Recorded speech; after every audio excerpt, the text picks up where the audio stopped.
Hello, I'm J. Jermaine Bay with Elodium Morris Pradium, Auntie, Colorado. The acronym is AMPAC. I am Chief Kazi, which means Chief Judge of Consular Court. Today is Class 14. What did we learn in Class 13? Class 13 was a full circle coming together to understand what's called nation state, national status, of understanding how to enforce our sovereign rights under our political status, of now understanding government. We're bringing it full circle to start understanding that when we say the word more as a standalone word, what does that truly mean? The word more has been defined by several classifications. More can mean ipso jure mors subject. More can mean Moorish protege. More can mean blackamoor. More can mean sovereign citizen. Or more can mean Moorish national. There's a lot of classifications for Moors. The reality is this: according to international law, every Moor has a right to self-determination.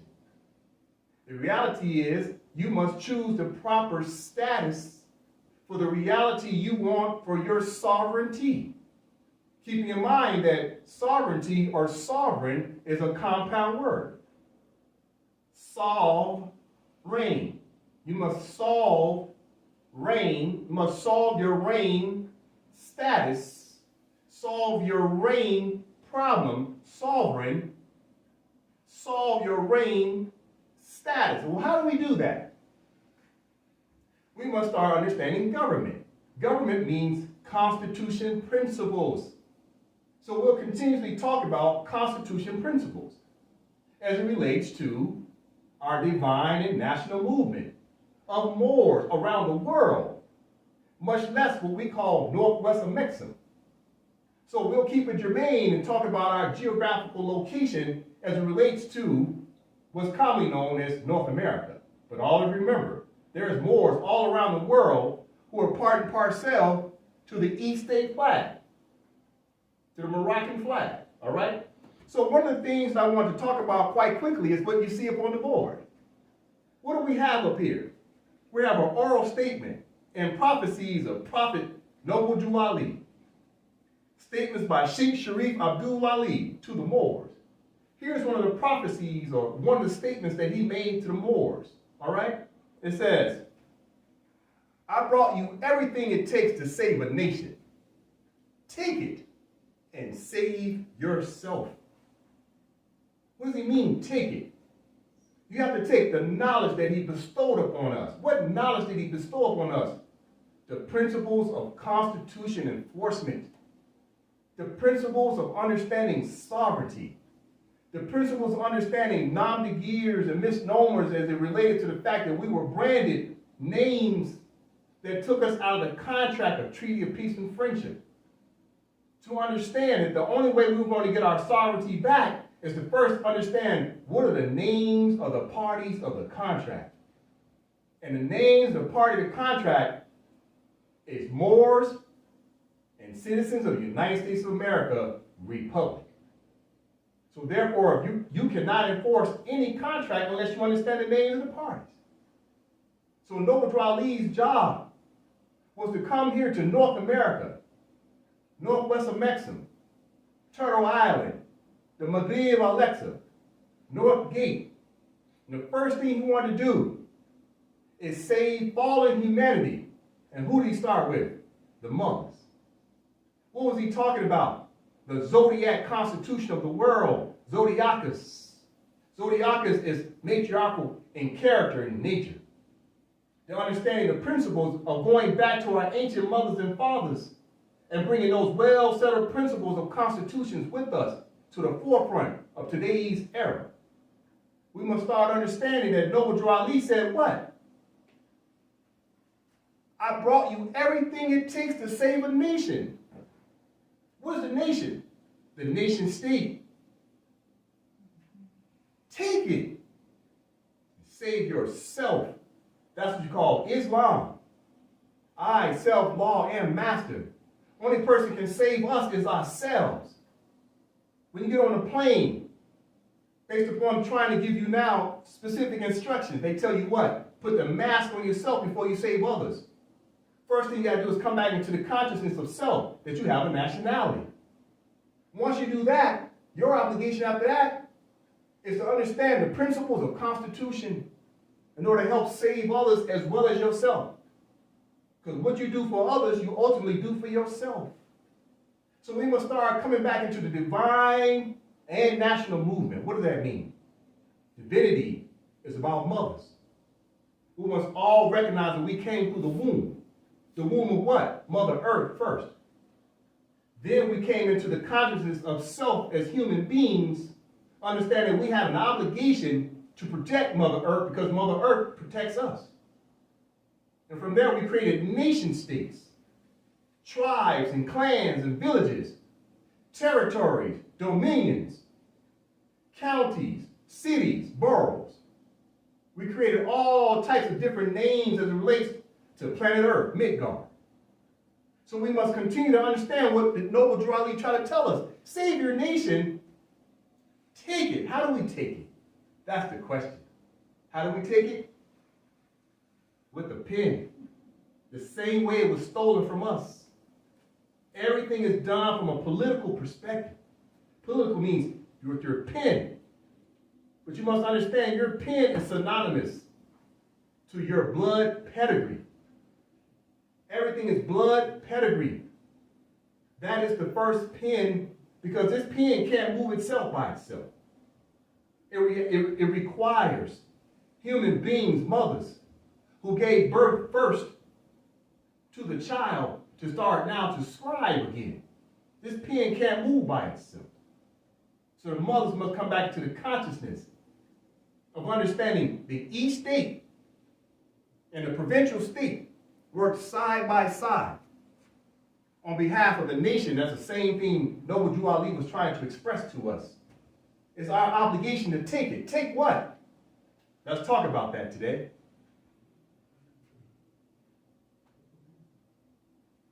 Today is class 14. The previous 13 classes was all for what? So we can start understanding our obligations to what Noble Drew Ali was trying to tell us about our ancient mothers and fathers. What did our ancient mothers and fathers have? We had our own territories, our own dominions, as George Washington called them, regencies, already set up before the colonists got here in 1492.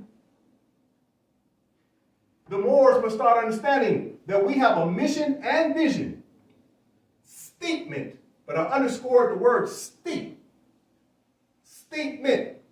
What's the first statement we have? An illustration. What is this illustration? That AMPAC state has made an allotio and allodium claim to the land, but we did not do that by our moral authority. We did that by checking the boxes. We recognized we had a nationality. Then we started checking the boxes to create a state that corrected what? Our status. Everything is status. Moors must start understanding.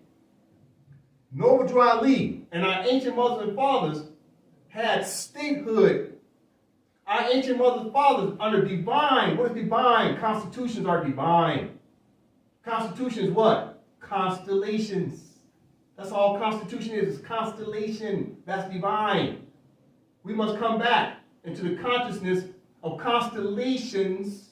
Constellations is synonymous with birth. Birth records are synonymous with the constellation, Constitution. But your Constitution is a political document that creates what? Birth record, birth of a nation, a political nation. This is your political nation. This is your political seal of your nation. That is divine and national movement. This is the mission and vision of all Moors around the world. Well, let's keep it germane to the geographical location better known as North America. What is our obligation moving forward as Moors? Our obligation is to come together as the United States of Morocco. That's the truth. That is our obligation.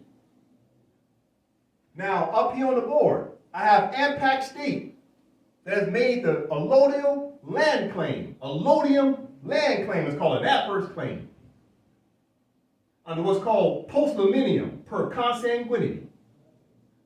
We made a claim to our hereditaments, corporal and incorporeal. Everything that's on the land, in the land, underneath the land, and above. What's that called? That's called law. What is law? Law is an acronym for land, air, and water. We made a claim from the core to the surface to the cosmos. Every Moor is charged the affairs to come back into the consciousness of our ancient mothers and fathers. That is our obligation. Just saying the word Moor is only getting you halfway there. We must start understanding we must have political documents to back up the word Moor. That is the consciousness of all nations around the world. You must have a political status on the record, for the record, through what's called your state of facts. That creates the discovery documents, exhibits, to put on the record when you're dealing with other nations. It's all politics now. But who taught the colonists politics? Moors. George Washington adopted their constitution from Moors. The Articles of Confederation was adopted from Moors. Then why are Moors not understanding? Only thing we're doing is following well-settled principles of constitution that we taught them. Then why aren't we practicing what we taught them? Now we must start getting into the consciousness of now enforcing well-settled principles and creating our status. What is our status now? There's only two statuses, Moors. We're going to narrow this down to two statuses, Moors. Listen to it. Two statuses from now on. All Moors need to understand there's only two statuses moving forward from the year 2021. Either you're a Moorish national of a state, or you're a stateless person that has no state, which makes you a citizen of the United States. I'll continuously prove that. I'll give reference points. I'll qualify it each and every time. We won't fix this until we start understanding that we have to change our literature. Noble Drew Ali said we must change our literature. Once we change our literature, then we'll change our vernacular. So let's work on changing our literature so we can change our vernacular based upon reference points. But I want to underscore this is what must take place. Now I want to say for the record, if I missed out on any other Moors who have a stink, that have checked these boxes, I apologize. If you're not up here, I'm just unfamiliar with who you are. But I applaud you for your due diligence. Reach out and let me know. I'd be more than happy to add any other Moors, fully elected representatives, based upon checking these boxes. Notify me at info@ampacgov.org, and I'll add you on here. We all must come together as a collective body politic. We're all in this together. There's no competition. There's only Moors. There's only two classifications of Moors now that I want to talk about.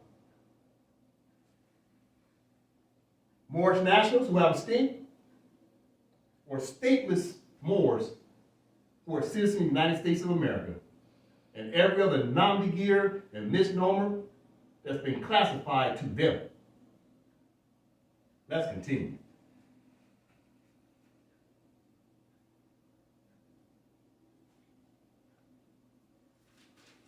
What are we talking about right now? Status. Let's be redundant in understanding status. Everything is status. Status. Standing, state, or condition. What is your standing? Standing is your constitution. The Constitution creates the state, and the state creates your condition. Let's be redundant in understanding that. If Moors do not have a constitution and a state, then your condition is stateless person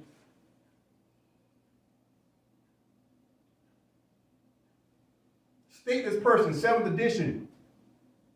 Dictionary, Henry Campbell Black. Mother, could you read stateless person? Let's be redundant. Stateless person, international law, a natural person who is not considered a national by any country. The Stateless Persons Convention of 1954 provides these people with certain protections, as well as obliging them to abide by the laws of the country where they reside. Thank you, Mother. Stateless persons. It's a natural person who is not considered a national. We're only talking about 2 classifications now, more. We're going to narrow this thing down. Are you a Moorish national of your state, or are you stateless? Are you a Moorish national of your state, or are you a stateless person? That is the question for all Moors. So I have a question for you. I mean, as far as the Moors went, when did we become stateless? If we already had a constitution previously, when did we lose who we were as an individual, as an identity of a Moor? When did we become stateless? It's called the Great Sellout. Okay. Moors started to sell the other Moors out, as well as we didn't have a proper setup here in northwest of Mexico to understand how to maintain our governments, because the colonists came in and usurped us.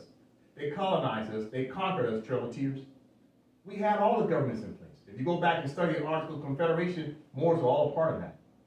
George Washington, when he removed himself, he tried to get away from the Moors. That's your Whig or Moor party. Then you go back and study Whig or Moor party, you start understanding the Cotton Whigs and the Conscience Whigs were all about undermining Moors who were trying to enforce said treaties. So George Washington, Benjamin Franklin, Adams, all of them all had Moors helping them at all times. So we lost everything because the United States of America was warring against us over here. That's why in 1805 they finally went over to North Africa and went to war with the Sultans. They didn't want to pay the rent. They didn't want to maintain the treaties. But yet, they understood without the treaty, they couldn't stay in the land. Once they started to create what's called the League of Nations, around the year 1920, the game was over, because all the nation states came together around the world and said, we have to enforce treaties and keep us from warring against each other. Europe was having multiple civil wars. The United States of America, who were just simply colonists, Quakers, Pilgrims, and settlers at that time, were having countless civil wars with the British. They were also having wars with Moors here in the land. So therefore, we understand, after a while, they just said, we're going to colonize everybody and create an empire, because the only thing they want to do is steal gold and tax everybody on different lands to bring their resources to the colonists. So we lost because there was sellout on both sides. That's the answer. And once that happened, we lost the power of government. We've been fighting to get the seats back as conscious Moors. Think about it. You got Moors sitting in the Senate, House of Representatives. Barack H. Obama was the president. These are Moors. Mayors are Moors. Governors are Moors. We lost the power of self. Yes. That's why the noble says what? Yourself. He says, I gave you everything to do to save your nation. Take it. Save yourself. But what did Moors do? They literally just saved themselves and left everybody out. They didn't come together as a collective. They started taking the pill.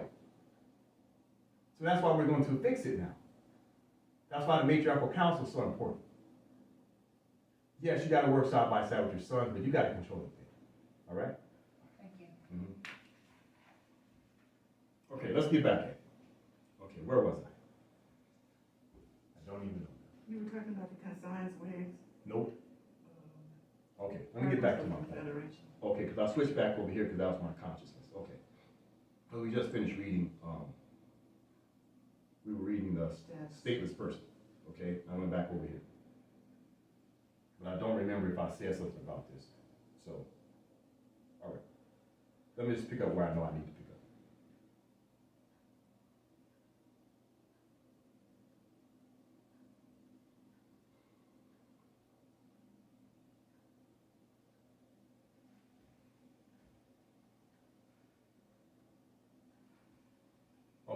Let's start from here, okay? All right. So, like I was saying, Moors have to come back into the consciousness of understanding status. Status is everything. Standing, state, or condition. What else do we have to understand? That we are sovereign people. The United States of America continues to classify us as sovereign citizens. Guess what, Moors? They're telling you the truth. They're bestowing the honors upon you, calling you sovereign. But they also turn around and call you citizen because they're trying to let you know you're not studying international law.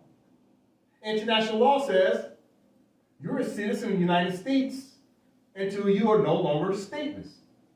We'll talk about that today.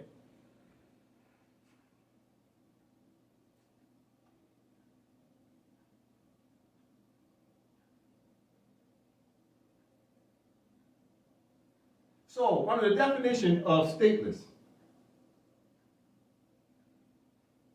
it tells you the Stateless Persons Convention of 1954 provides these people with certain protection. Let's learn a little bit about stateless persons as it relates to international law. All right?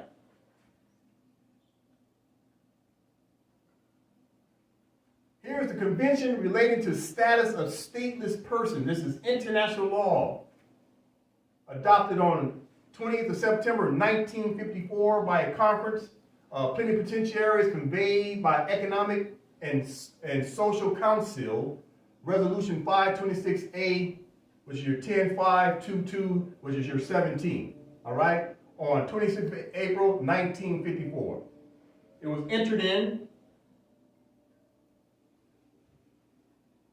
into force June 6th of 1960 in accordance with Article 39. All right? We'll read a little bit of this today. Why? We're going to read just a little bit. Why? Just a moment. Because Moors need to understand the mission and vision statement is to have a state, not to no longer be stateless people. Although we're going to get an understanding of what stateless persons mean under international law, that is not what the status should be long term for Moors. Well, let's just go ahead and do a quick brief on it anyway.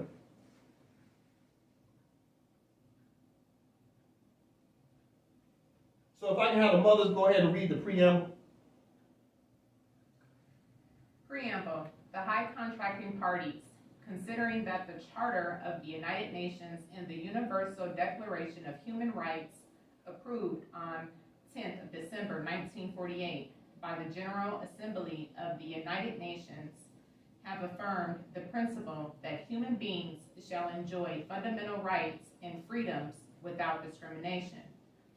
Considering that the United Nations has on various occasions manifested its profound concern for stateless persons and endeavored to assure stateless persons the widest possible exercise of these fundamental rights and freedoms. Considering that only those stateless persons who are also refugees are covered by the Convention relating to the state of refugees of 28 July 1951, and that there are many stateless persons who are not covered by that convention. Considering that it is desirable to regulate and improve the status of stateless persons by an international agreement, have agreed as follows. Thank you, Mother.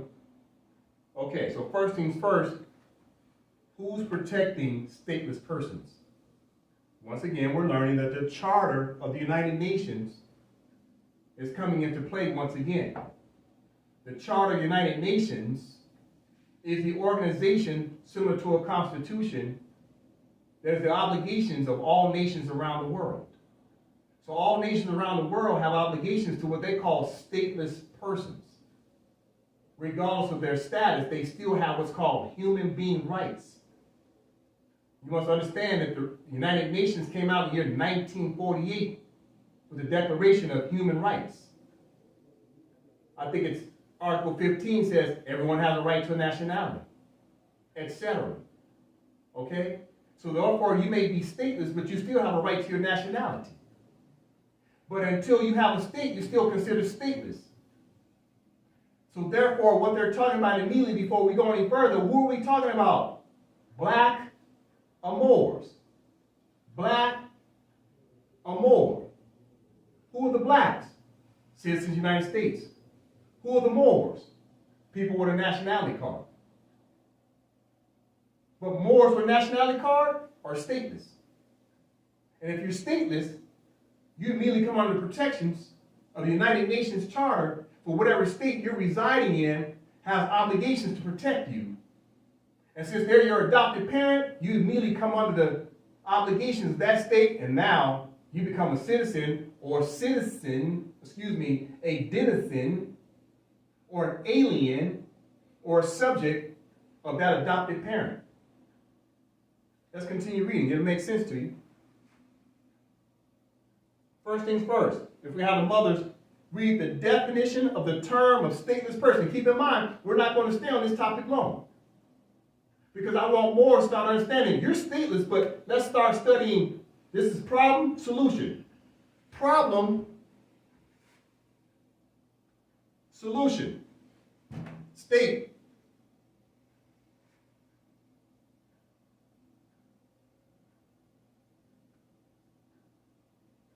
Let's read the problem. Mother? Article 1, definition of the term stateless person. 1. For the purpose of this convention, the term stateless person means a person who is not considered as a national by any state under the operation of its law. Stop. Thank you. Let's just stop right there. Moors must learn how to read, comprehend, use forensics, discernment. What are they saying immediately? The purpose of this convention, the term stateless person means a person who is not considered as a national by a state. As soon as Moors come into the consciousness of nationality and tell the United States of America Corporation that they're not citizens of the United States and they're not obligated to the jurisdiction of the United States, what do they tell the United States? Oh, then you're talking two separate nations. You're saying you're a citizen of another state? You're saying you're a national of another state? Because the United States of America is claiming that they have nationals of the United States of America, which they do, even though they're de facto nonetheless. So as soon as Moors tell the United States of America, oh, we're not a part of your jurisdiction anymore, we're over here. You're over where? You're stateless. So you still come under the protection of the United States by default because you're not a national by any state. This stuff is easy. More of us just turn around and just simply read. We have to study international law. Where have more been making their mistake? Not a mistake, but their concepts are flawed. What do I mean? We've been studying state statutes of the other nation. But like Tashri Bey says, it's been an exercise to study their stuff, to prepare us to have our own stuff to enforce against the other party. It's time for Moors to understand. We've studied enough of the other party's contracts. We've studied their constitution long enough. It may be adopted. It's still there nonetheless. We must now enforce our own laws and principles. We've been exercising long enough. We've been practicing long enough. It's time now to play. It's time now to enforce our own sovereignty through our own states.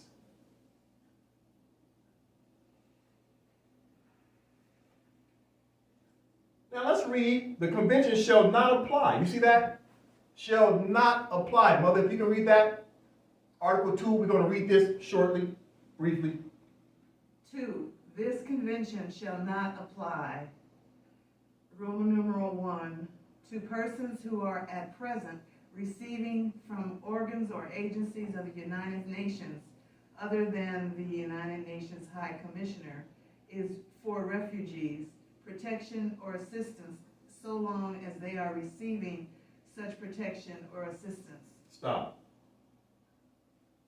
Watch this. Or should I say, let's just really underscore this. So the definition of stateless person is clear. You're not a national of a state, of your own more state. But then they go and define who's not protected under stateless persons. The convention shall not apply to persons who are at present receiving from organs and agencies of the United Nations or nations other than the United Nations High Commission for Refugees protection or assistance, so long as they are receiving such protections or assistance. Wait a minute. Are Moors refugees? The answer is no. Why? It says it right here. Stateless persons, under the definition of stateless person, does not include refugees. Why? Because refugees come under protection or assistance of who? Of the receiving protection country. Let's use some common sense. Right now, we're in what? August 2021. Afghan citizens are now seeking refuge in other states. They're what you call refugees because they're looking for asylum and protections to cross the border into someone else's neighboring state that they consider an ally. Or they just simply are just running across the border just looking for protections. A refugee is someone, a national, leaving their home country to go into another national's country, i.e. state. Moors are not refugees. We're already in Morocco. We didn't leave Morocco and head into someone else's country.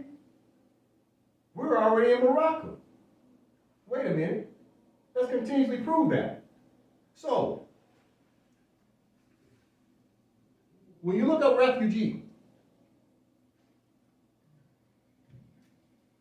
let's qualify and understand what is the definition of refugee. We must always use the fundamentals of well-settled principles of what international law says about certain words. So let's go back and qualify and get an understanding of the word refugee, how it's being used in international law. Fair enough? Okay, Mom. What's the title of this document? Convention and Protocol relating to the status of refugees. Okay.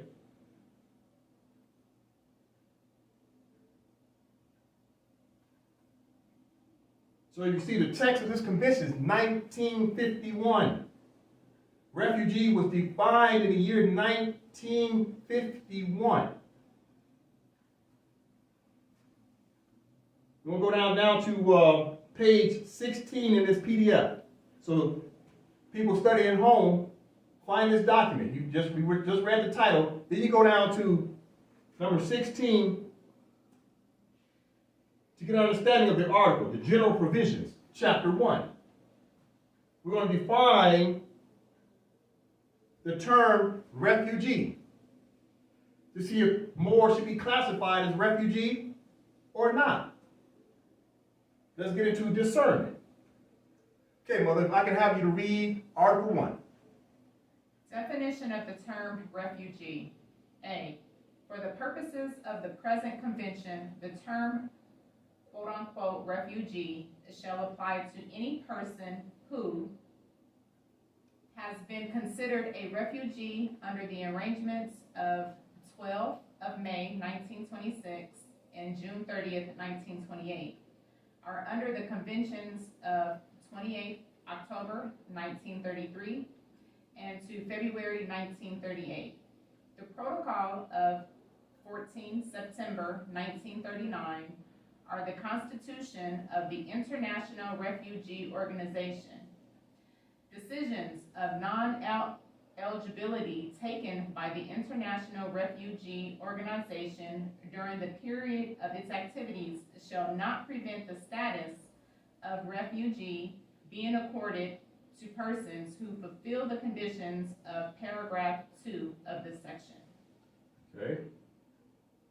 Paragraph 2 of this session. As a result of events occurring before 1 January 1951 and owning to well-founded fear of being persecuted for reasons of race, religion, nationality, membership of a particular social group or political opinion, is outside the country of his nationality and is unable, or owing to such fear is unwilling to avail himself of the protection of that country, or who, not having a nationality and being outside the country of his former habitual residence, as a result of such events is unable, or owing to such fear is unwilling to return to it. Stop. Thank you, Mother. Let's first get an understanding of this first paragraph of Article 2. It says a lot about the status of a refugee. First things first. As a result of events occurring before January 1951, and owing to well-founded fear of being persecuted for reasons of race, religion, nationality, membership of a particular social group, or political opinion, is outside the country of his nationality and is unable, or owing to such fear, is unwilling to avail himself of the protections of that country. First things first, let's get an understanding. Refugees cross over to someone else's country. Did Moors cross over into someone else's country? No. Someone else's country landed on us. Go ahead, Mother. We might not be the refugees, but we fit this description, though, of being considered a refugee. This is how we get treated. We are in fear of our life. I'll continue to explain. So you're looking at it from the surface. We're going to get deeper. All right? So watch this. Watch this. All right. So, we must understand this. Going back to this statement right here. Is outside of the country of his nationality and is unable, or owing to such fear, is unwilling to avail himself of the protections of that country. Says, so what you're saying is Moors don't want to leave the protection of the United States of America. Because refugees don't want to leave the protections of a protectorate country that's protecting them. They don't want to go back to their country. Moors who are active Moors are trying to get out of the false jurisdiction of the municipal corporation known as the United States of America. They're already in Morocco. The United States of America is claiming a false jurisdiction over us, the sovereignty. But the Moors didn't go into the United States of America. The United States of America came to us as refugees. They came to us seeking asylum. And then once we gave them asylum and refuge in our land, they usurped us. They conquered us. They colonized us under what they call extraterritorial jurisdiction, subject matter jurisdiction, in personam jurisdiction, what they call capitulation regime. They forced us to submit to the will of their laws. So we're not refugees in their land. They're refugees in our land who were given permission to stay by Sidi Mohammed. Then they breached the contracts. That just means that Moors are simply just conquered people. We're not refugees because we didn't run into the United States looking for them, the United States, to protect us from some other nation. If anything, we were in a cohabitating agreement with the colonists. The colonists were the refugee. We already had regency. We already had government. We already had constitution.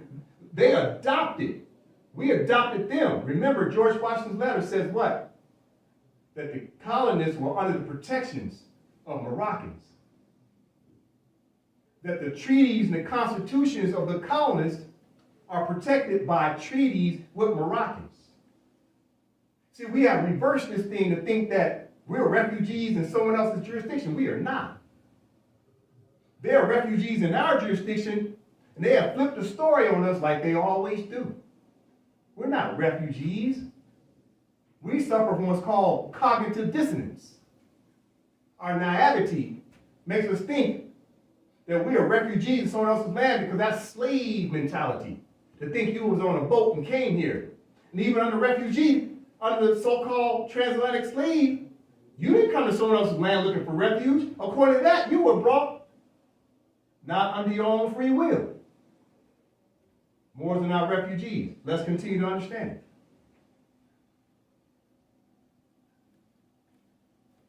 Protects them in another country, or who, not having a nationality. Wait a minute, Moors have a nationality. We claim our nationality. We're trying to get from under this false, fraudulent status that's being now connected to us through an attachment through the United States colonists saying that we're citizens of the United States. Why? Only because we're stateless. We're not refugees, we're just stateless people. Once we start understanding politics, we just go back to our national origin under post-millennium. Go back to our pristine, original position of being the sovereigns of the land, the allodial. We're not refugees, we're allodial in character. Moors are the natives around the world. We can't be refugees nowhere on planet Earth.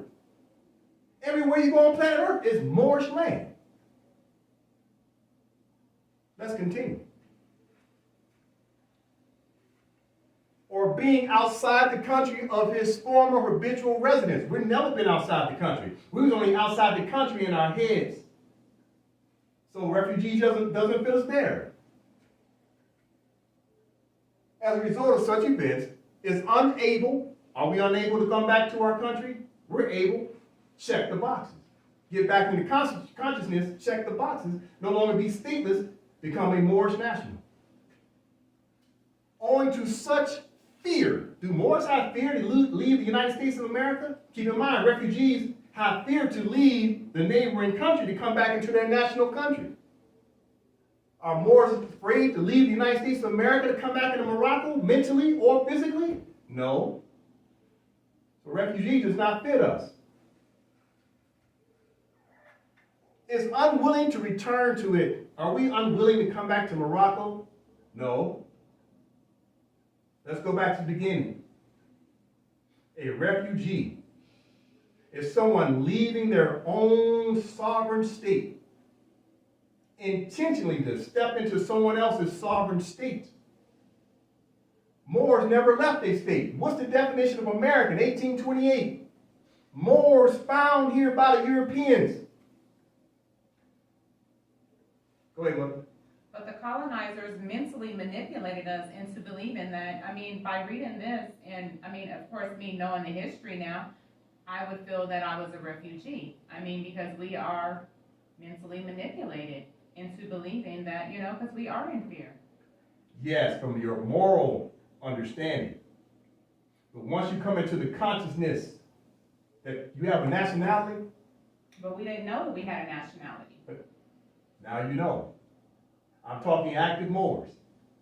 When you're talking to active Moors aren't refugees. Watch this.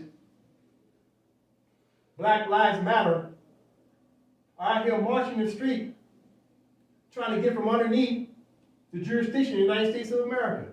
They just want equality by any means necessary. Would you consider Black Lives Matter to be refugees in the United States of America? No. Even though most of them think they was on a slave ship and came over here, that does not make you a refugee. You must understand the definition of refugee means that you left your homeland yourself.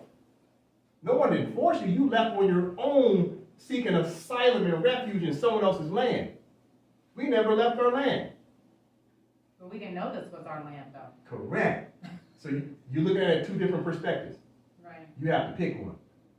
Now, if you're wearing that flag that symbolizes consciousness, we're talking active Moors understanding what's the difference between a refugee and a Moor who understands that, number one, the whole world is Moorish land. However, since it's carved up into invisible borders, you step over an invisible border, to someone else's land because you're leaving because of safety problems. People from Honduras who are in America come to North America. They're stepping over invisible borders looking for refuge in North America. But they're still in America. They're still American.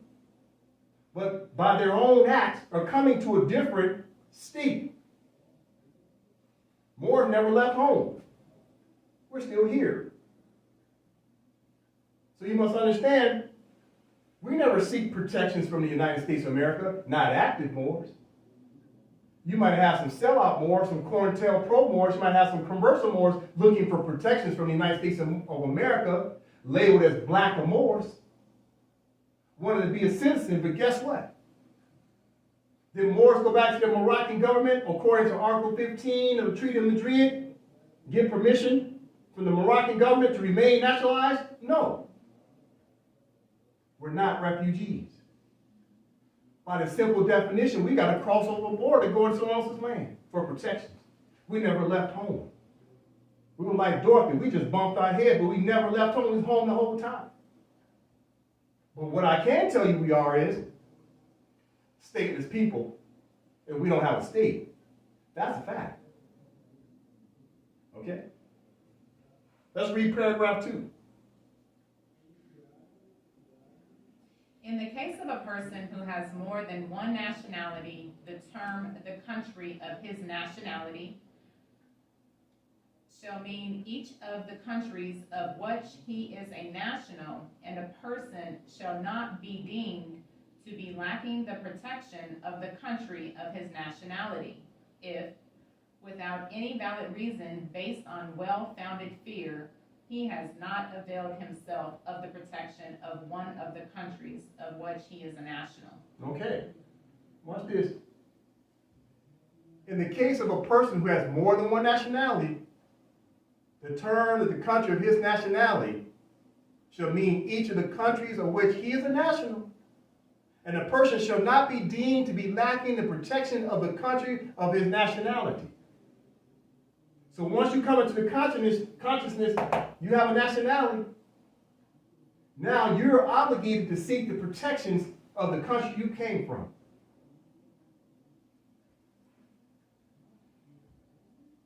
If, without any valid reason based upon well-founded fear, he has not availed himself of the protections of one of the countries of which he is a national. What does that mean? You got people coming to Honduras, from Honduras to North America. They're claiming nationality. Well, they must now say they want to denounce their nationality and become expatriates into North America because they're leaving Honduras. Until then, they're still nationals of Honduras, and they're still obligated to the laws of Honduras. Moors never left northwestern Mexico. We just were not conscious of our nationality. But as soon as you come into the consciousness of nationality and realize you're Dorothy, you never left home, you were just tricked by someone called Oz.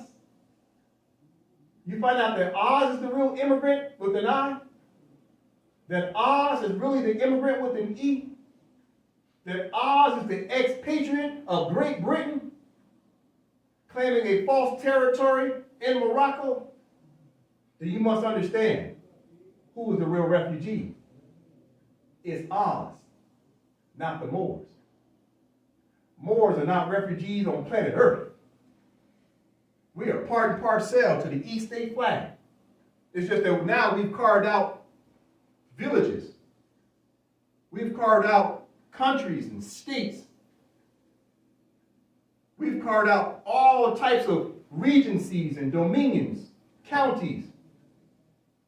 We're always home. We can't ever be a refugee. Everybody else is a refugee in our land. But see, Muhammad wanted us to come together and cohabitate.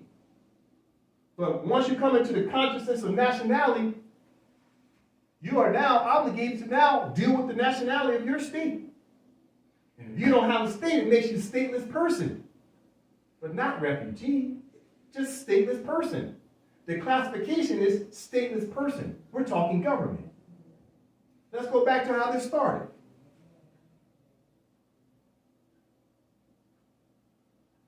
We were defining what? What is a stateless person? But even international law made a distinction between stateless person and refugee. That's what I just did.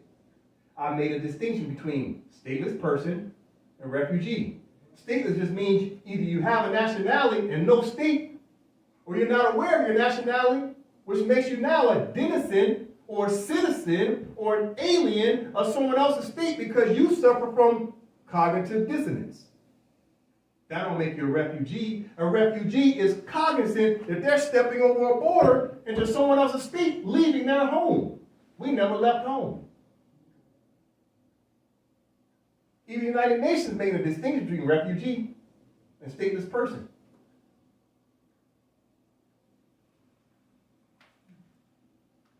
Okay.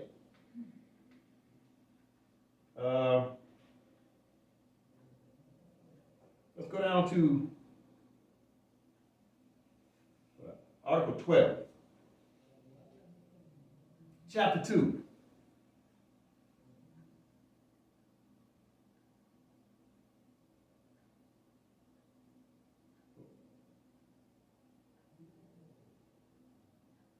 Yes, Article 2. Let's go down to Article 2. Chapter 2. Chapter 2, Article 12. Yes, okay, Mother, if I can have you read Chapter 2 as it relates to defining stateless person. All right? Article 12, personal status. 1. The personal status of a stateless person shall be governed by the law of the country of his domicile, or, if he has no domicile, by the law of the country of his residence. Stop. Stateless person. The personal status of stateless person shall be governed by the law of the country of his domicile, or, if he has no domicile, by the law of the country he has residence. See, the United Nations made a distinction between domicile and residence. Domicile means you live in your state. Residence means exactly what it is. Resident means temporary. It's a limited privilege status for stateless persons. Because people have a state, have permanent residence, so they domicile. Those that don't have a state has to now be in a resident status. That's why they call hotels residence, residence inn. It's temporary status, it's limited. So under this Section 1 of Article 12, they're talking status. Status of who? Stateless persons. Have to do what? Shall be governed by the law of the country. So stateless persons are governed by the United States of America laws, which makes them citizens of the United States of America, or blackamoors of the United States of America, or ipso jure more subjects of the United States of America, or sovereign citizens of the United States of America. Pick whatever nom de guerre you choose. You only got two classifications that Moors have to now start understanding. What are those classifications? Either you have a state, or you're stateless persons. And under stateless person, they got all kind of nom de guerres and misnomers to classify all types of Moors. See, to them, the word Moor is a generic term. Moor can only be defined by the Moors who define it under their state status. Why? Status is standing of your constitution that creates the state which can create your condition. And without a constitution state, you create a condition. What's this condition? Stateless person. It's that simple. Moors under what's called acquiescence don't realize it, that as soon as they claim to be a Moor, if they fail to comprehend international law under stateless person versus having the proper status of coming into statehood of Article 15 of the Treaty of 1880, then they have fundamental misunderstandings, misconceptions of understanding international law, while constantly trying to impress upon everyone we know law. And what we're admitting to the world is that we're incompetent, because we haven't gone back to the original instructions. It's like going to IKEA and opening up a box and just start putting stuff together, and you looked at the instructions. I don't need no instructions. I got this. You start putting it together, you're like, my paperwork ain't working. I'm submitting stuff to the United States of America, and they telling me I'm patently frivolous. Matter of fact, they don't even respond back to me. Why isn't my paperwork working? I sent them proclamations and name changes and name corrections, and I sent them all kind of writ amendments, and I sent them averment of jurisdiction quo warranto, and I'm sending them habeas corpus, and they ain't paying me no attention. Why? Because your status as Moors is fundamentally flawed, because they have classified Moor, the word Moor, as being a generic term, until Moors, according to who? Noble Ali. So I brought you everything it takes to save a nation. Take it and save yourself. What does that mean? You can no longer be stateless. We're expecting the United States of America, who's de facto criminals, to accept de facto documentation that's being sent over to the United States. The United States is de facto. Why? They're not a Republican form of government. Moors who are stateless are de facto. Why? They're not a Republican form of government. The parties must be known. You must have 2 Republican states dealing with disputes. Moors are stateless. United States of America is just simply de facto, but they ain't stateless. Why? They're checking all these boxes. They understand if they don't check these boxes, they have no judicial standby whatsoever. The only thing they have that keeps them in place is these stateless Moors. Until Moors create a state, the United States of America, even though they're de facto, they get to run amok, because they ain't got nobody of the bilateral treaty of peace and friendship of 1786 and 1836 to create a challenge on the Articles 20, 21, 22, 23, and 24. We can't challenge because we're stateless. There's only 2 classifications of Moors as far as I'm concerned. You're either a Moorish national of your state, following Noble Ali's principles of constitution enforcement, or you're a stateless person, which makes you de facto. Let's keep studying.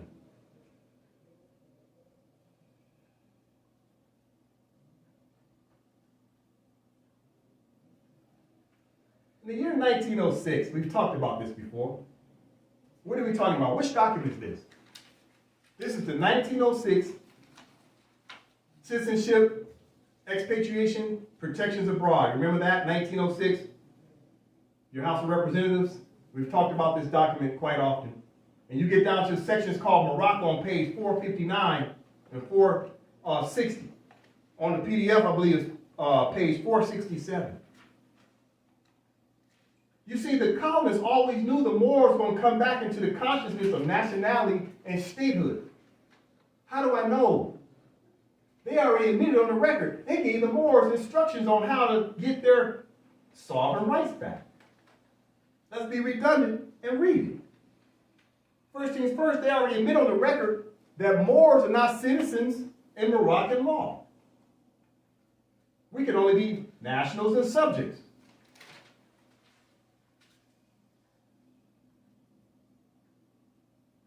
But how did they know we were going to come back into the consciousness of statehood?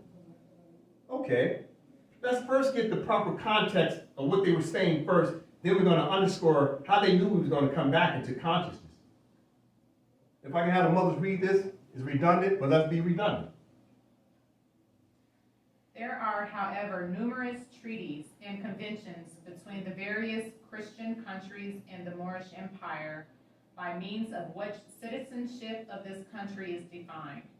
But as I understand from the above acknowledged instructions that it is not the desire of the department to call for a report upon such lines, I will therefore confine these remarks to general conditions existing which may possibly be of some use in connections with the information desired. 1.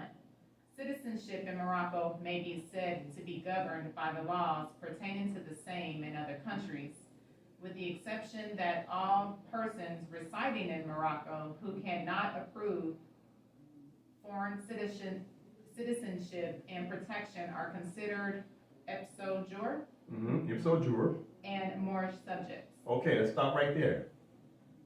So Moors who can't prove their nationality or statehood immediately came under, remember, Moor is a generic term to them. So they classified Moors who can't remember their nationality and don't have a government as ipso jure Moor subjects. See, that's the classification. Who immediately came under the protection of who? The United States of America. Keep in mind, this document is about what? Citizenship, expatriation, protections abroad.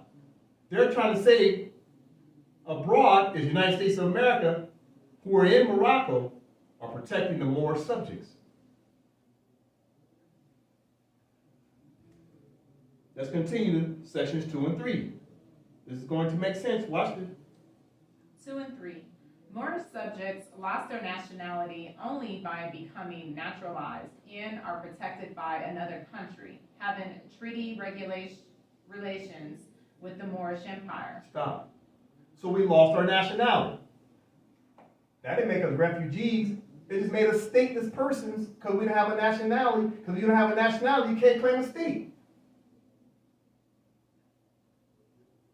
So once we lost our nationality, we immediately became classified as ipso jure Moor subjects, i.e., denizens, aliens, in our own homeland, according to who? Those persons who were called colonists, settlers, pilgrims, Quakers, then later on start calling themselves Articles of Confederation, Continental Congress, who eventually started calling themselves Americans and white people, classified us as being refugees. Where did the refugee come from? Because they're trying to say they gave us this Santa Claus story about they came and got all these millions of people from Africa, so now we refugees in our own homeland. No, we're just stateless. Because Noah Drali told us what? I told you everything on how to save your nation. You ain't Negro, black, and colored. That's called stateless person. You're Moors. Claim your state.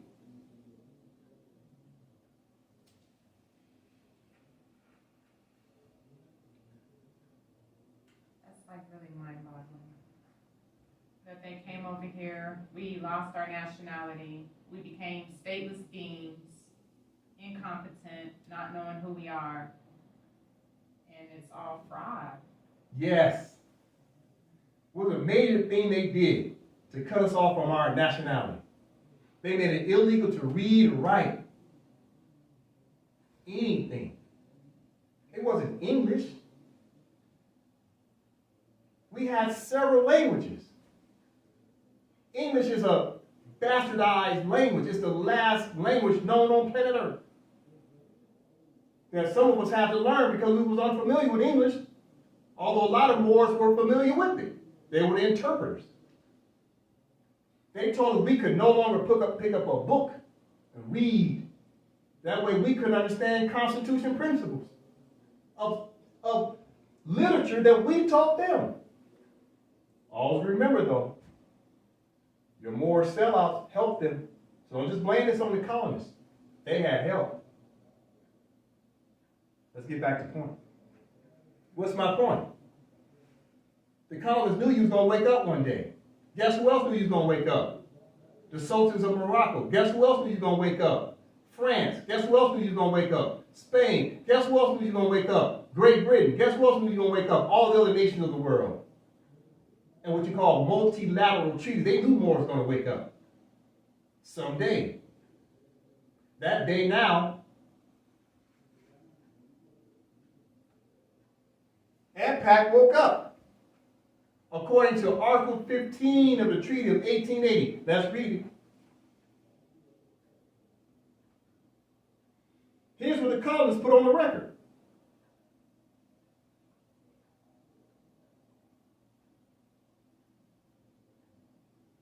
They put the answer to the test right into their own document of 1906. How did the Moors get their rights back?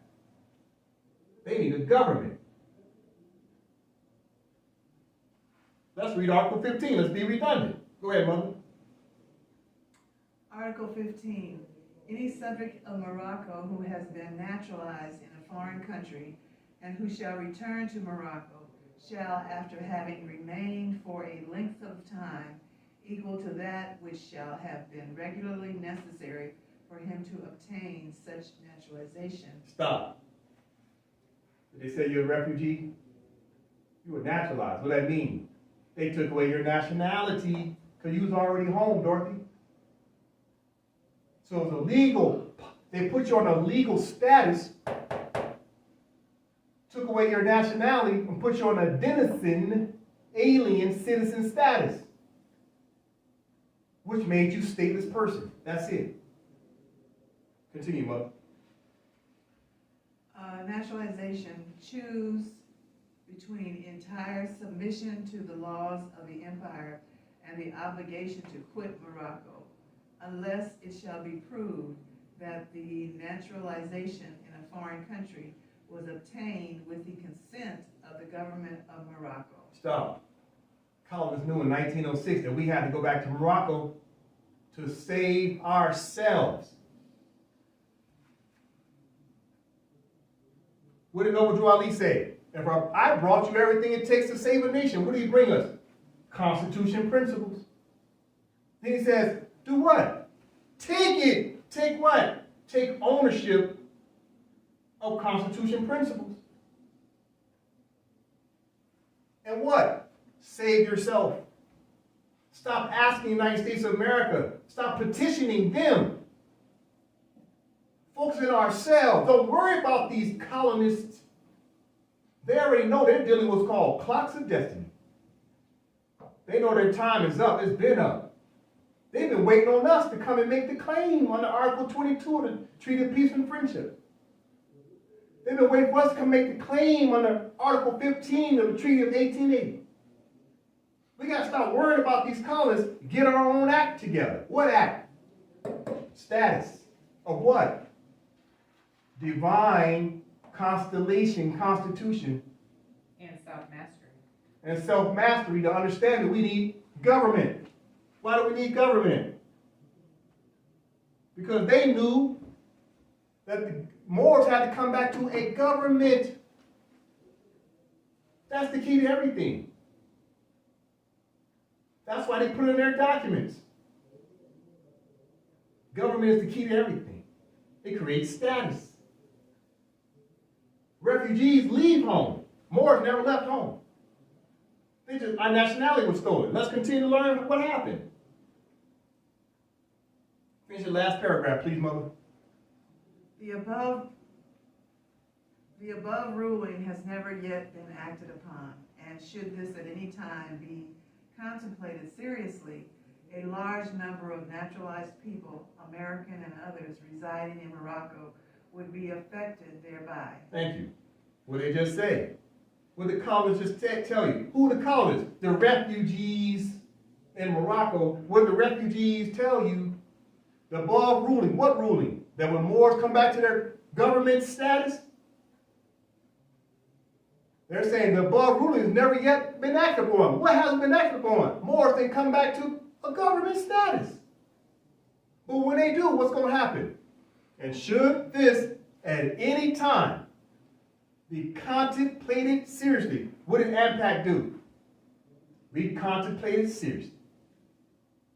And what do? We said we're going to take it because we understood nation status, nation state principles of Constitution law.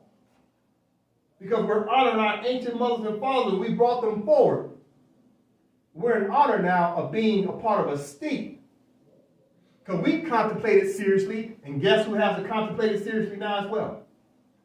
United States of America. But what's going to happen when all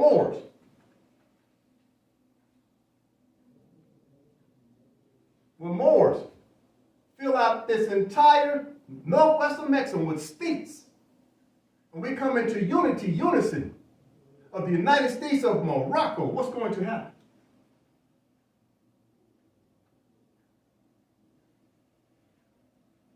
A large number of naturalized people, American and others, residing in Morocco, who will no longer be residing in Morocco, they'll be the domicile in Moroccan states, will be affected thereby. We affected our own status. Noble Drew Ali said what? Save yourself. Create the state. Enforce the Constitution. Don't worry about these colonists. We have our own clocks of destiny to do what?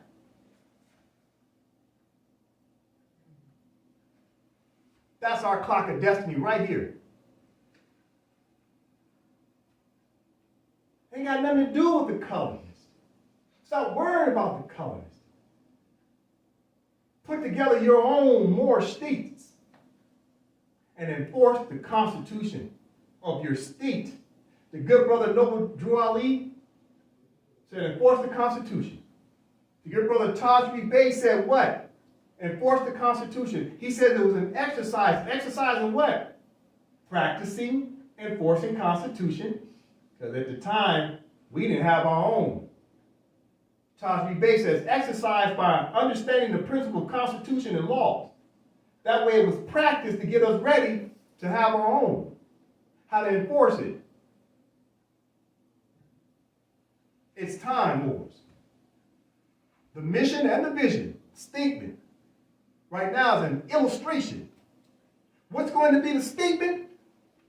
The preamble and your own Constitution will be your statement.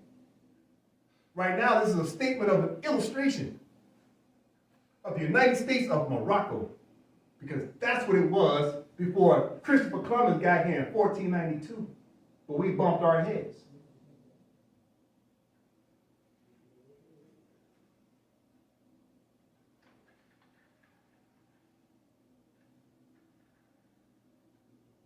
What else did they say about government? These refugees, they call themselves colonists that are chiefly British. They're the real refugees. Can you read section 4 and 5 for me, Mother?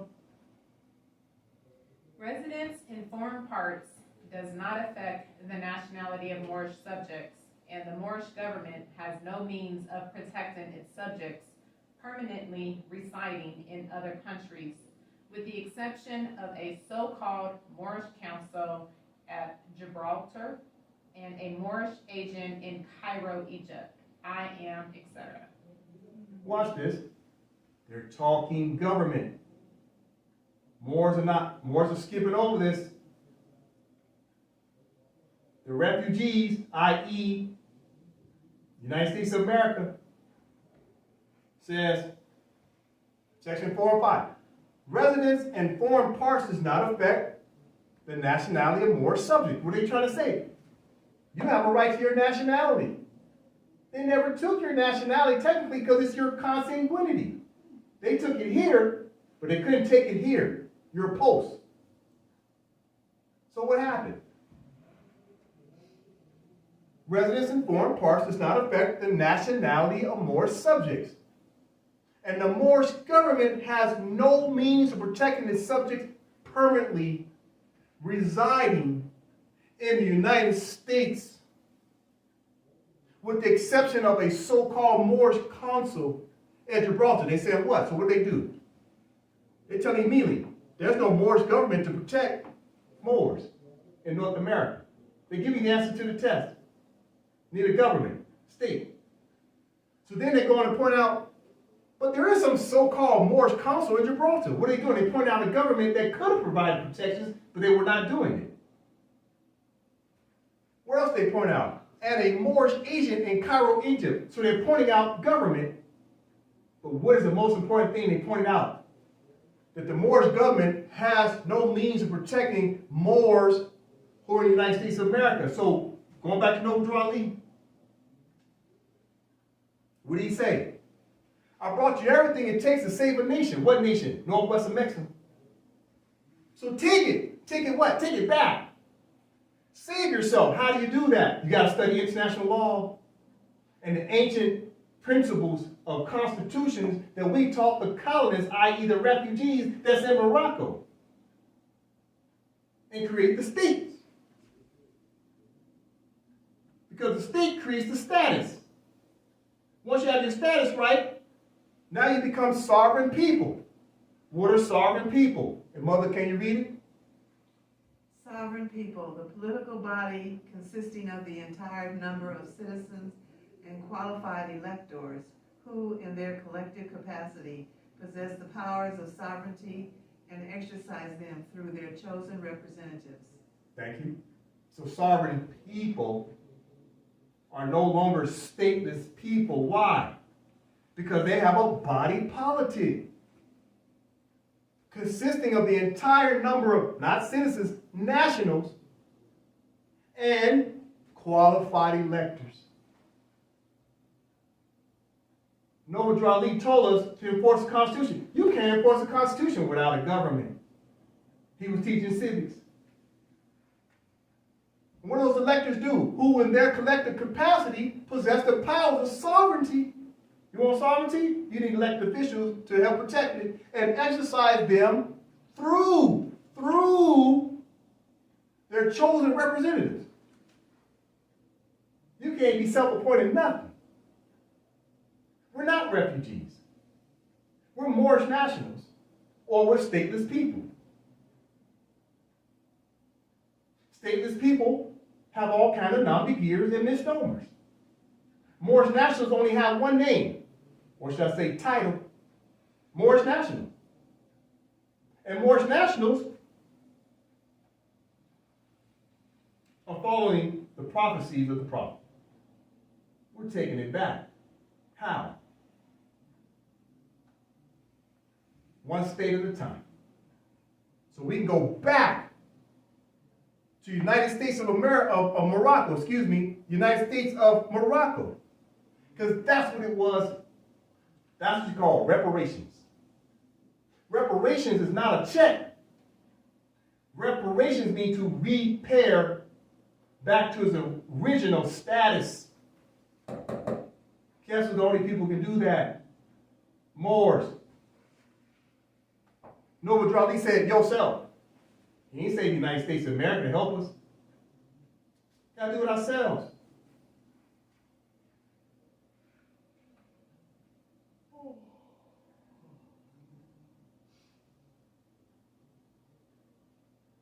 Now, let me give you another example. These refugees that's in Morocco called colonists, who are chiefly British, they knew we was going to wake up one day too. The United Nations always know more is going to wake up. This is the charter for those studying at home. Look up the Charter of the United Nations. Go down to Article 73, which is Chapter 6. Let's see what the United Nations say about the United States of America's obligations to Moors that's already in Morocco. Notice they're going to use the word territories. Understand the word territory means land. Terrain, land. Okay, everybody have the mothers read Article 73. First the title, please. Go ahead. Chapter 11. Declaration regarding... 11. Excuse me, sorry. Chapter 11. I think I said 6. So chapter 11. Thank you, Mother. Chapter 11. Declaration regarding non-self-governing territories. Stop. So immediately let's comprehend the title. Declaration regarding non-self-governing territories. Who's non-self-governing? Moors at this time are non-self-governing. Why? Because they're stateless. This document was written in 1945. Let's talk about stateless Moors. What are the protections they have? What does the other nations know that the Moors have to do? What obligations to the United States of America, Republic,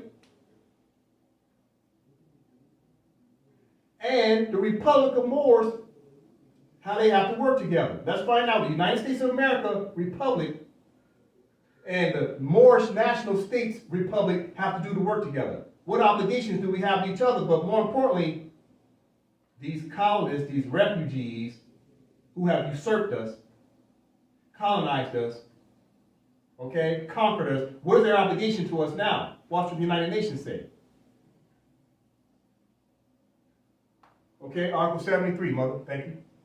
Members of the United Nations which have or assume responsibilities for the administration of territories whose people have not yet attained a full measure of self-government recognize the principle that the interests of the inhabitants of these territories are paramount, and accept as a sacred trust the obligation to promote to the utmost within the system of international peace and security the establishment of the present charter, the well-being of the inhabitants of these territories, and to this end. Stop. So first they're going to give you almost like a little preamble, a quick brief on what the next subsections talk about. But let's go back and read and just get a quick understanding. This is very important to understand. They're giving you the consciousness of next what they're going to set forth in the ABCs. Members of the United Nations which have or assume responsibility for the administration of territories, the United States, since they usurped Moors, they have the responsibility of protecting us because they adopted us into their fraudulent society. So they got obligations to us. Whose people have not yet attained full measure of self-government. So Moors haven't attained full measurement of self-government.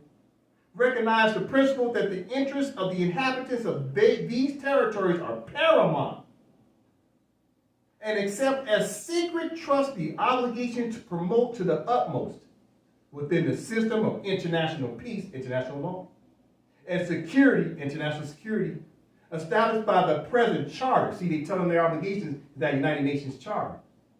Yeah, every state got a constitution, but all constitutions are tied to the United Nations charter as the police of all nations.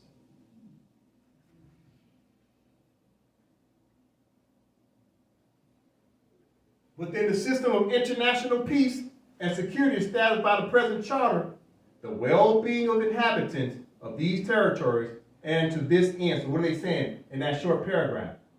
United States of America, Republic, or municipal corporation has obligation to people they've conquered. Now we're going to find out what are the other additional details of their obligations. Okay, Mother? Section A. And to this end, A, to ensure with due respect for the culture of the peoples concerned, their political, economic, social, and educational advancement, their just treatment, and their protection against abuses. B. Just a moment. Let's go back and comprehend. It's self-explanatory, but let's get into it. To ensure with due respect for the culture of people's concerned. Who's concerned? Moors concerned. They're political. What's political? We're establishing political states. Economics. We're dealing with economics. Our social status. And the educational advancement. We're having a class right now, educational advancement. Their just treatment. They can't treat us indifferent all because we claim our nationality all of a sudden. They can't act brand new. They can't act brand new and start to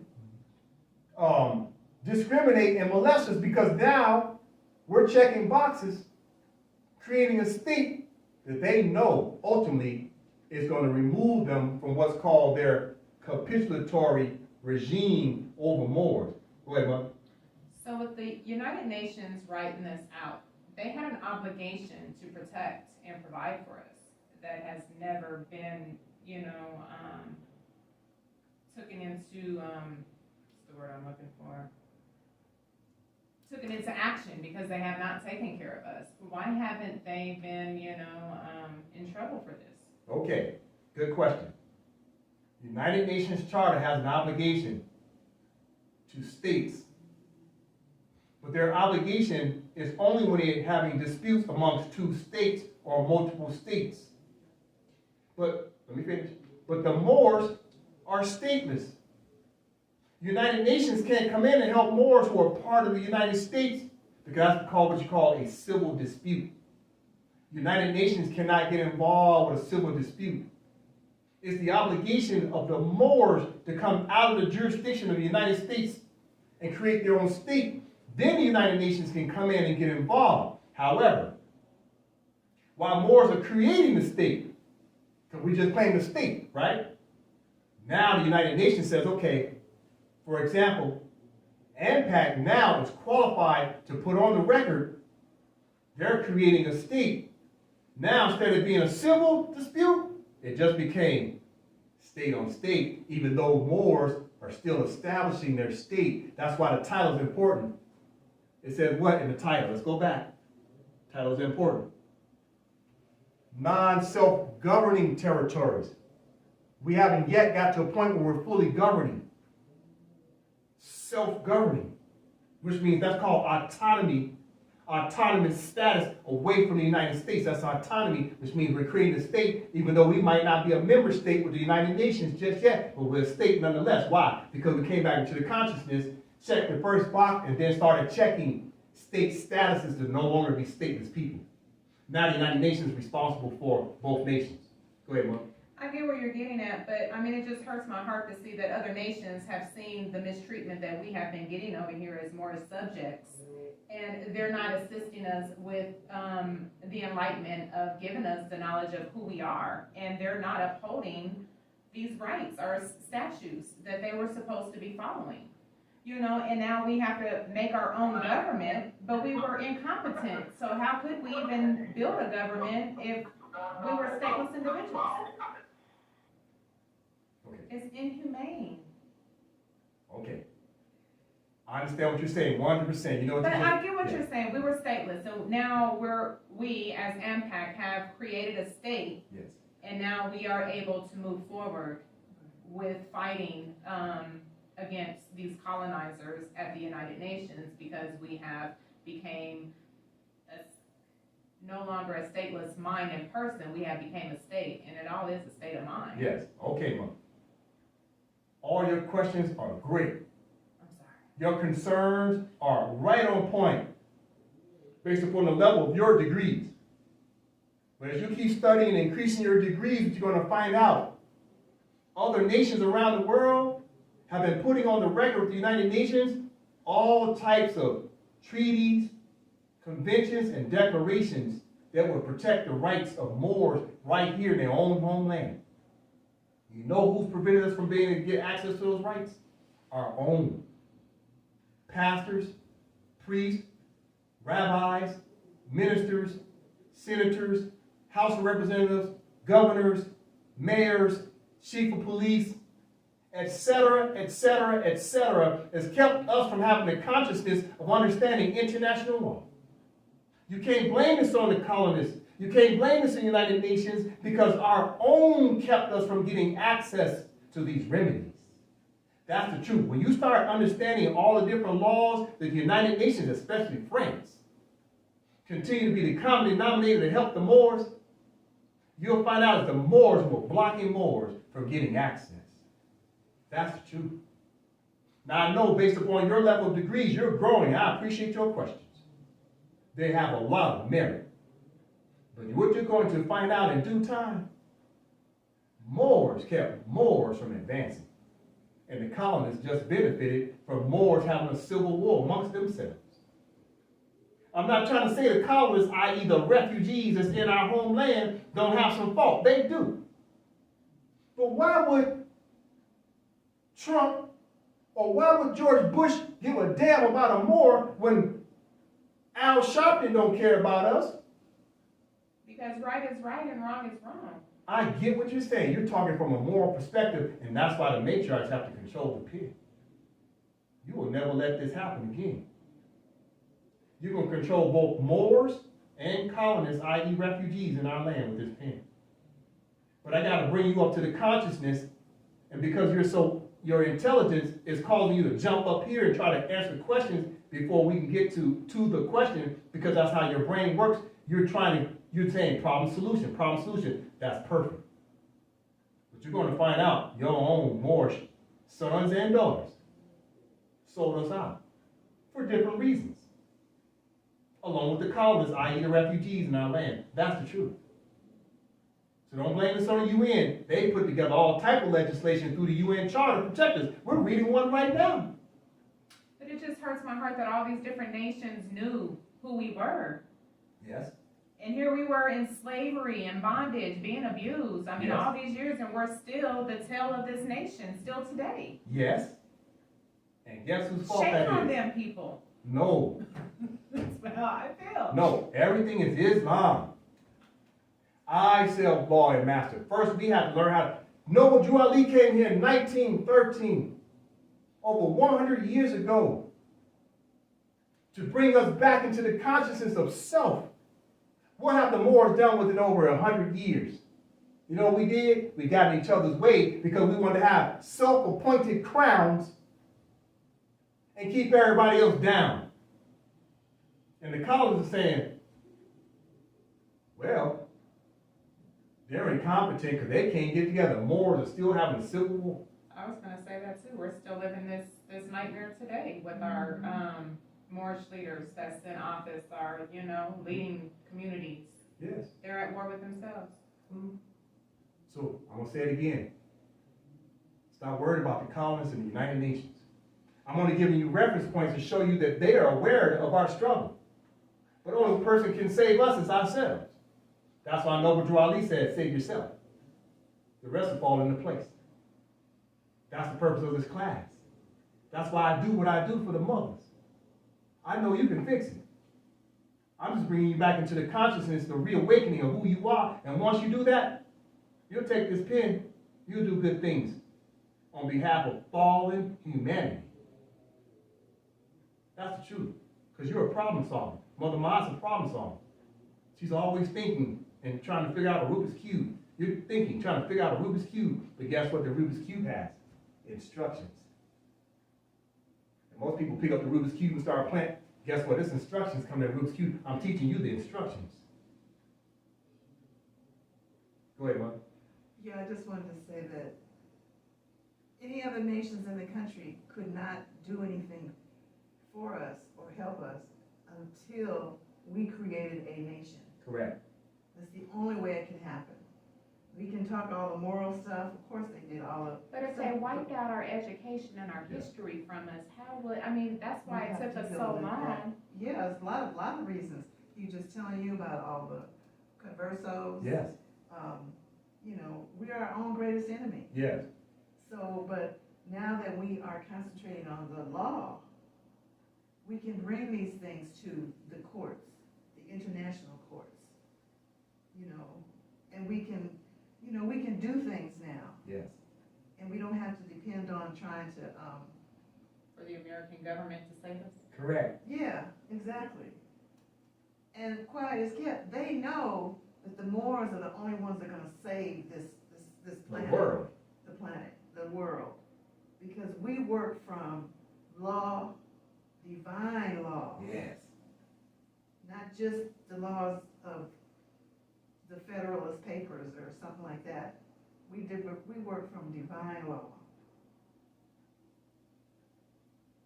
And we know, if you look in the dictionary for what was the definition for white, Yes. one of the definitions was slang. Yes. When they said they're truthful, Correct. slang, they're just liars. They're just totally liars. They pacify us. Yeah. I know. Okay, watch this.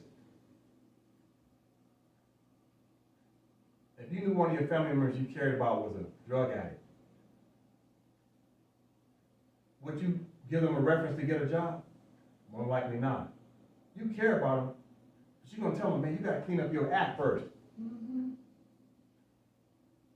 Then I can look out for you. United Nations is doing us like that. They look, you family. We know exactly who you all are. But y'all stuck on stupid. Get your act together, save yourself, get sobriety, and come back and let us know that you're ready. There are Moors all over this planet who are so glad that there are some Moors in the Al-Moroccan Empire that have woken up and know who they are, know where they came from, know where they are today. And they'll tell you, oh, thank God you guys woke up. Mm-hmm. So I know where you're coming from. See, let me tell you this, Mother Nicole. You just stepped into the twilight zone. What am I saying? I'm giving you a beginner's advanced class.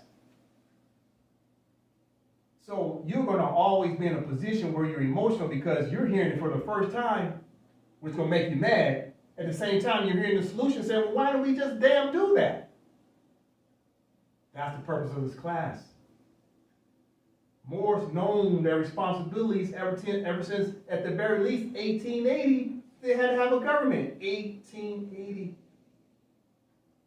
The United Nations has been trying to help us. We've been blocking ourselves, and the college has been laughing the whole time. Look what the college did. I don't know if I have a note. Yeah, I got a note. They put on the back of their note a pyramid.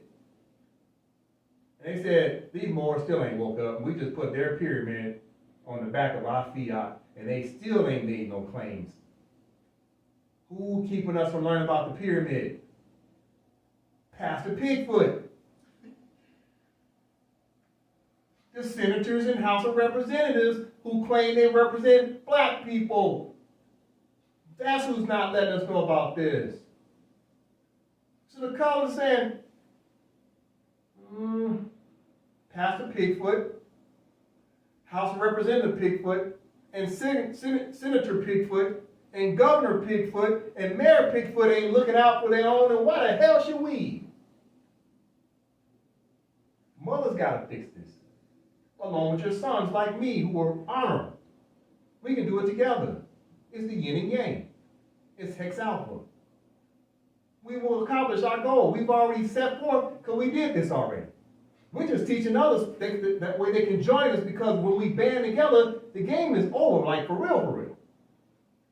But guess what? They only require AMPAC to put the entire so-called United States of America jurisdiction of the 50 so-called states to start backpedaling. AMPAC by itself. Imagine what's going to happen when we get 3 states, 5 states, 13 states, like the original 13 colonies. Look what they were able to accomplish with 13 states. And they were refugees. This game's over. But it'll never be over if I keep all this knowledge in my head. I got to get it out and give it to you so you can give it to the rest of the matriarch so y'all can fix it. So I appreciate your anger. I appreciate your irritation. I appreciate you acknowledging the fact that this is pain. But guess what? Pain is a great teacher in life. My job is to give you the pain and the solution, the remedy, to fix said pain. It's just that my level of degrees is so far advanced of yours, you're still down here learning, but you will catch up with me. Because I'm giving you everything I got.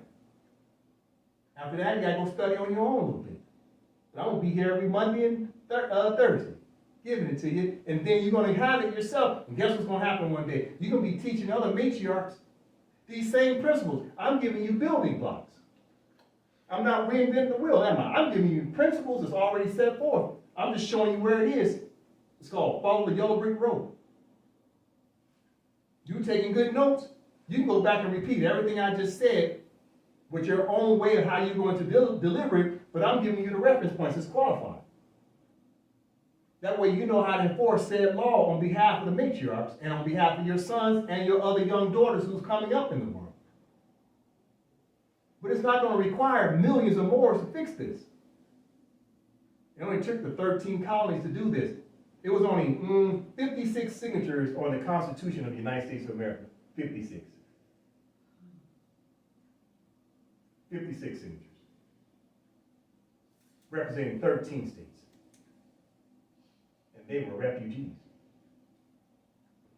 So, as we're learning under chapter 11, just reading the title itself, the declaration regarding non-self-governing territories, they're talking about Moors in northwest of Mexico. So when we go back down to section A, to ensure with due respect for the culture of the peoples concerned, their political, economic, social, and educational advancement, their just treatment, and their protection against abuses.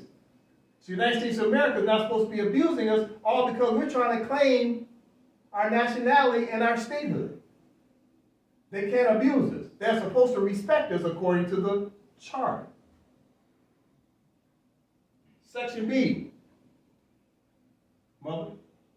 To develop self-government, to take due account to the political aspirations of the peoples, and to assist them in the progressive development of their free political institutions according to the particular circumstances of each territory and its peoples and their varying stages of advancement. Stop.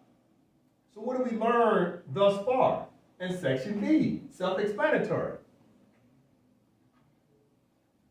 To develop self-government. What are Moors doing right now? Developing self-government. To take due account of the political aspirations of the people. Who's supposed to take due account? The United States of America. Since they colonized us, they have an obligation to allow the Moors, because the Moors have the original jurisdiction and sovereignty to create their own self-governance. Of what? And to assist them. The United States of America, Republic, and the United States corporations have an obligation to assist Moors in the progressive development of their free political institution. What does free mean? Autonomy. That we're no longer stateless people. That we have a political status, that we've checked these boxes and come back into the constitutional form of government. They're supposed to assist us with that. According to what? To the particular circumstances of each territory and its people and their varying stages of advancement. Watch this. The Moors' varying stages of development. The Moors, soil of Chile, will encompass all these states with Moorish states is varying accomplishments of these states. We're at different stages, nonetheless. But the United Nations since 1945 has already told the United States of America, you better help them, because they're the original sovereigns, and you're refugees and colonists in their land. And it's paramount that you assist Moors as it relates to this example, because there's Moors all around the world.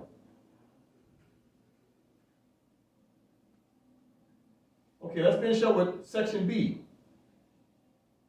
Excuse me, C. C, to further international peace and security. Continue. D, to promote constructive measures of development, to encourage research, and to cooperate with one another, and when and where appropriate, with specialized international bodies, with a view to the practical achievement of the social, economic, and scientific purposes set forth in this article. Stop. What did we just read? Section C, to further international peace and security. What's international peace? They're talking constitution enforcement and treaty enforcement as it relates to the Vienna Convention of 1969 as it relates to the League of Nations, as it relates to all nations around the world, which is Rotarian understanding the enforcement of treaty. Remember, a treaty means how you treat other nations. So the United Nations is saying, this is according to international law, is the obligations of all nations. As these non-governing self-governance bodies start to now come into the consciousness of political status. Section D, to promote constructive measures of development. They're supposed to promote it, to encourage research, and to cooperate with one another. We're supposed to have what's called diplomatic relations, when and where appropriate, with specialized international bodies with a view to the practical achievement of the social stop. Who's the international bodies? That's the United Nations and all their committees. All your multilateral nations that's a part of multilateral treaties. Everybody's obligated to assist the Moors in this example to get back their freedom of their political status.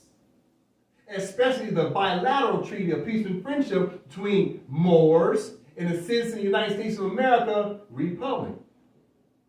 But the municipal corporations have taken over. They're still obligated under the United Nations Charter. Still assist Moors, even though the United States is de facto. They're still obligated to assist. Let's continue. Section E.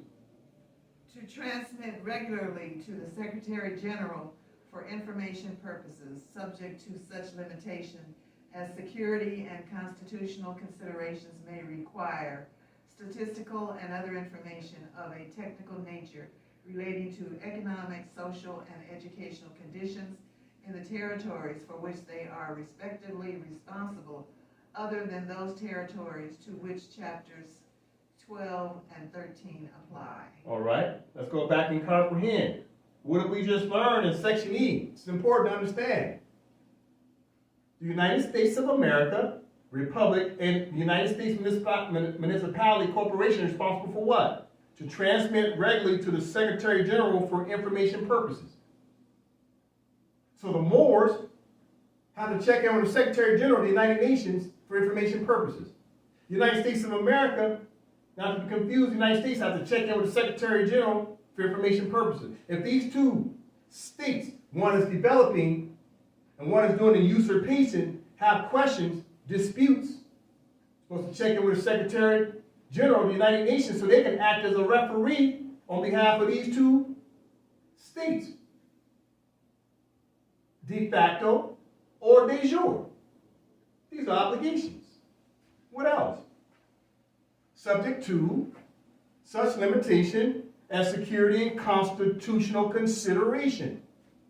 Constitution consideration. Constitution consideration. Who's looking at the Constitution consideration? United Nations. Moors, once they now check all these boxes based upon their self-governance and their autonomous status, then they put on the record with the United Nations, because the United Nations is obligated to help Moors in this example because of their constitution, which sets forth to create the state. Without a constitution, can't have a state. That's why they're saying constitution.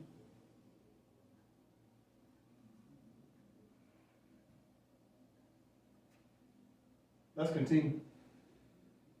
And other information of a technical nature relating to economic, social, and educational conditions in the territories for which they are respectively responsible, other than those territories to which they are respectively responsible, other territories to which chapters 12 and 13 apply. So what's happening? The general information purposes dealing with the United Nations, subject to such limitation as security and constitutional considerations may require stats. What is the stats? What stats are you talking about? Status. Status of what? Constitution and other information of technical nature. What is technical nature? Your political documents. That's the technical nature. They already know that you got consanguinity. Did you check the box of the technical political statuses? Relating to economic, social, and educational conditions and the territories which they are respectively responsible. So the United States of America, not to confuse the United States, are responsible for making sure that we have everything we need. If you go back and read the rights of indigenous people, it's saying the same thing. Article 74. Members of the United Nations also agree that their policy in respect of the territories to which this chapter applies, no less than in respect of their metropolitan areas, must be based on the general principle of good neighborliness, due account being taken to the interests and well-being of the rest of the world in social, economic, and commercial matters. All right, so what did we just learn? The members of the United Nations. Who's a member of the United Nations? United States of America. Who's a non-member of the United Nations? AMPAC and other more states at this time. That's why we're classified under what's called non-self-governance and building our government out in order to put together our technical documentation and submit it to the United Nations. We're in a transition period, so when you hear me say we're poised with full powers according to international law, international law recognizes we've checked these boxes. Or the Moors must check these boxes and then put it on the political record with the United Nations.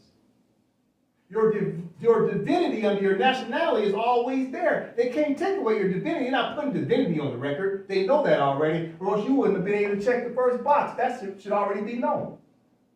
They're talking political status. United Nations is a charter organization. It's all political. It's all paper, technical. What else is said? The members of the United Nations also agree that their policy in respect of the territories to which this chapter applies, no less than in respect of their metropolitan areas, must be based on the general principles of good neighborliness. We're in a cohabitating contract with the colonists, i.e. refugees in Morocco. And the Moors, whether they're stateless or now they come into a statehood, have to be now part of a treaty of peace and friendship and cohabitate under what they call amity and commerce. Amity means tranquility. Be good to your neighbor. We're neighbors with the colonists nonetheless because it's a contract. We're supposed to be good to each other. It's a treaty of peace and friendship. So due account being taken of the interest and well-being of the rest of the world in social, economic, and commercial matters. What they're trying to say, they bundle and say what? United Nations say, what one nation does to indigenous people in one nation, other nations are watching that. At the same time, we can't let all nations just undermine indigenous people. Everybody ought to be responsible for helping indigenous people get back on their 2 feet because they were colonized, they were usurped, they were conquered. And under the definition of post-millennium per consanguinity, you got every right to come back into the pristine condition of coming back into the statehood of their own land because everybody else is there with a privilege or limited jurisdiction. That must be known. So why are we reading this? They'll show you that even the United Nations in 1945 said that there's obligations on both sides. What's both sides? The colonists, i.e. the refugees in Morocco, have obligations to Moors. But Moors have obligations to who? Themselves, to create the state, create autonomy, and then go to the United Nations for protections to help with technical natures along with their constitution. And when we do all that, now we'll start to enforce the United States of Morocco because that is the mission and the vision statement And all we have to do, just get an understanding what the Noble Drew Ali said to us, because it's divine and national movement. What did Noble Drew Ali say? I brought you everything it takes to save a nation. What did he bring? He brought us consciousness, and the United Nations brought us the technical aspects. So take what? Take advantage of the United Nations. Take advantage of your constitution as you create for your state. Check the boxes, create the state that does what? It saves yourself. I end with that. Islam. August 4th, 2021.